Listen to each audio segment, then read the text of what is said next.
Halo, Assalamualaikum warahmatullahi wabarakatuh. Perkenalkan, nama saya Diva Arini. Saya mahasiswa Sistem Informasi dari Universitas Nahdlatul Ulama Kalimantan Barat.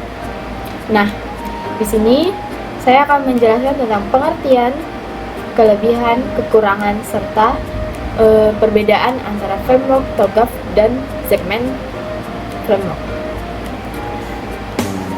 Untuk pengertian dari TOGAF, the Open Group Architecture Framework adalah framework yang digunakan untuk merancang, mengembangkan, dan mengelola arsitektur enterprise secara sistematis.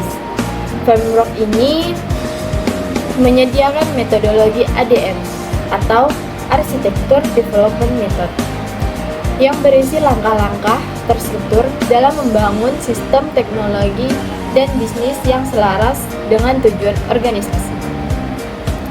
Sedangkan segmen framework adalah framework yang lebih berfokus pada klasifikasi elemen arsitektur enterprise. Segmen membantu organisasi dalam mendokumentasikan dan menganalisis berbagai aspek dari arsitektur enterprise berdasarkan perspektif dan kategori informasi.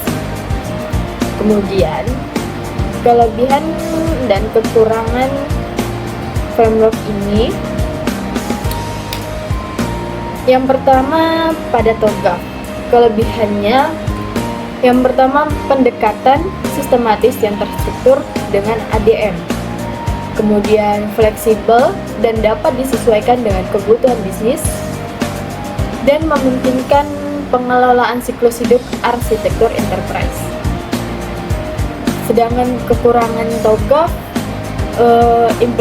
implementasi bisa kompleks dan membutuhkan pelatihan dan fokus lebih pada proses arsitektur dibanding klasifikasi informasi.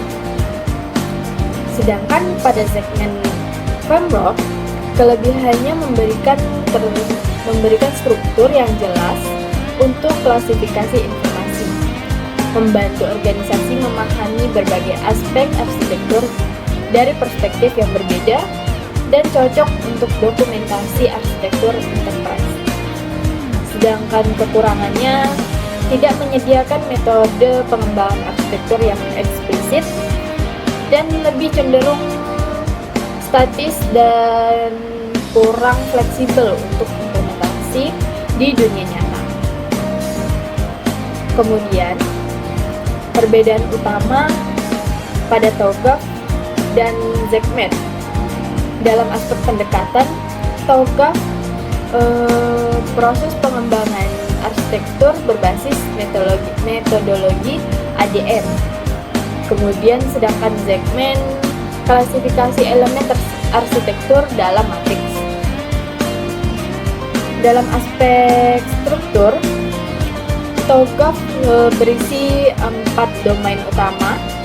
Yang pertama, business, data, application, dan teknologi.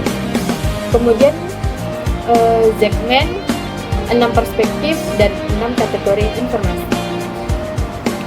Fokus dari keduanya, TOGAF pengelolaan arsitektur enterprise secara holistik dan implementatif, sedangkan segmen dokumentasi dan klasifikasi elemen arsitektur. Kemudian dalam aspek fleksibilitasnya, TOGAF lebih fleksibel dan dapat disesuaikan dengan kebutuhan bisnis. Sedangkan segmen lebih bersifat statis dan konseptual. Nah, itu dia penjelasan yang dapat saya jelaskan untuk teman-teman tentang pengertian, kelebihan, serta kekurangan dan perbedaan utama tentang TOGAF framework dan segmen framework. Sekian dari saya. Assalamualaikum warahmatullahi wabarakatuh. Bye-bye.